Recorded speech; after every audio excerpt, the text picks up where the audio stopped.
नागपूरच्या बहादुरा रोड परिसरात एक खळबळजनक घटना उघडकीस आली आहे। इथं एका तरुणीला भात खाणं जीवावर बेतलंय।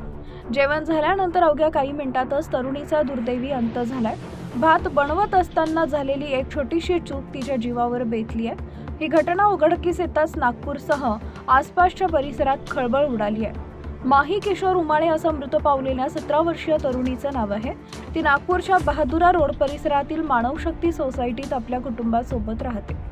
घटनेच्या दिवशी 20 डिसेंबर रोजी तिनं आपल्या घरात जेवण बनवलं होतं। यावेळी तिनं भातही केला होता, पण वरून पांढरा शुभ्र दिसणारा भात तरुणीच्या जीवावर बेतलाय। मिळालेल्या माहितीनुसार नागपूरमधील बहादुरा रोड येथील मानवशक्ती सोसायटीत राहणाऱ्यानं माहीनं 20 डिसेंबर रोजी सायंकाळी घरातील जेवण बनवण्याची तयारी सुरू केली। घरातील स्टीलच्या डब्यात तांदूळ ठेवले होते।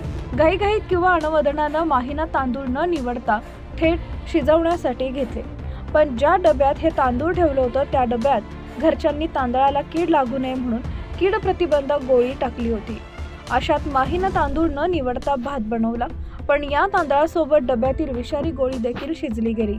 त्यानंतर माहीनं तो विषयुक्त भात खाल्ल्यानंतर काही वेळातच तिची प्रकृती खालावली। भातातून विषारी गोळी पोटात गेल्याचं लक्षात येताच तिला तातडीनं जवळच्या रुग्णालयात दाखल करण्यात आले। डॉक्टरांनी तिला वाचवण्यासाठी शर्थीचे प्रयत्न केले, मात्र शरीरातील विष पसरल्यामुळे माहीची प्रकृती अधिकच खालावत गेली। अखेर मृत्यूशी झुंज देताना तिची प्राणज्योत मालवली।